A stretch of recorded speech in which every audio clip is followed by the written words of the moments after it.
السلام علیکم ورحمۃ اللہ۔ آج کی آیت سورۃ البقرہ آیت نمبر 49۔ اللہ کی نعمت آزادی، ابتلا اور نجات کا سبق۔ اعوذ باللہ من الشیطان الرجیم، بسم اللہ الرحمن الرحیم۔ اللہ سبحانہ و تعالی نے ارشاد فرمایا، وَإِذْ نَجَّيْنَاكُمْ مِنْ آلِ فِرْعَوْنَ يَسُومُونَكُمْ سُوءَ الْعَذَابِ يُذَبِّحُونَ أَبْنَاءَكُمْ وَيَسْتَحْيُونَ نِسَاءَكُمْ وَفِي ذَلِكُمْ بَلَاءٌ مِّن رَّبِّكُمْ عَظِيمٌ۔ صدق اللہ العظیم، یعنی اور وہ وقت یاد کرو جب ہم نے تمہیں فرعونیوں سے نجات دی جو تمہیں سخت عذاب میں مبتلا رکھتے تھے، تمہارے بیٹوں کو ذبح کر دیتے تھے اور تمہاری عورتوں کو زندہ رکھتے تھے، اور اس میں تمہارے رب کی طرف سے ایک بڑی آزمائش تھی۔ مظلومیت کا دردناک باب۔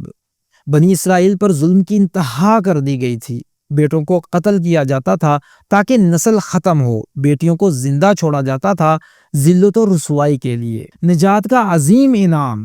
یہ نجات محض ایک سیاسی تبدیلی نہیں تھی بلکہ اللہ سبحانہ و تعالیٰ کی خصوصی رحمت تھی، یعنی ڈیوائن مرسی۔ یہ ایک قوم کو ایک ظالم نظام سے چھڑا کر آزادی اور عزت عطا کرنا تھا۔ ابتلا اور تربیت، بلاء من ربکم عظیم، یہ آزمائش تھی تاکہ بنی اسرائیل صبر، شکر اور اللہ پر کامل ایمان کی تربیت حاصل کریں۔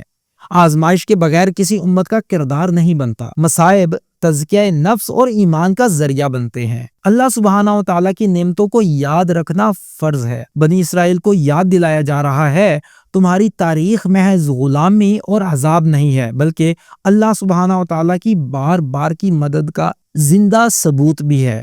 اور سبق یہ کہ جس رب نے ماضی میں نجات دی تھی وہ آج بھی حق پر قائم رہنے والوں کا مددگار ہے۔ اس آیہ مبارکہ کو ہم اپنی زندگی میں کیسے لا سکتے ہیں؟ مصیبت کو شکایت کا سبب نہیں بلکہ صبر و قرب الہی کا ذریعہ بناؤ۔ تاریخ کو بھلا کر ناشکری نہ کرو، اللہ کے انعامات کو ہمیشہ یاد رکھو۔ امتوں کی تعمیر قربانی، صبر اور اللہ پر مکمل اعتماد سے ہوتی ہے۔ اے اللہ، ہمیں ہر آزمائش میں صبر کرنے اور تیری طرف رجوع کرنے والا بنا۔ ہماری نسلوں کو ظالموں کے شکنجے سے محفوظ فرما اور ہمیں اپنی عظیم نعمتوں کی قدر کرنے والا بنا دے۔ آمین یا رب العالمین۔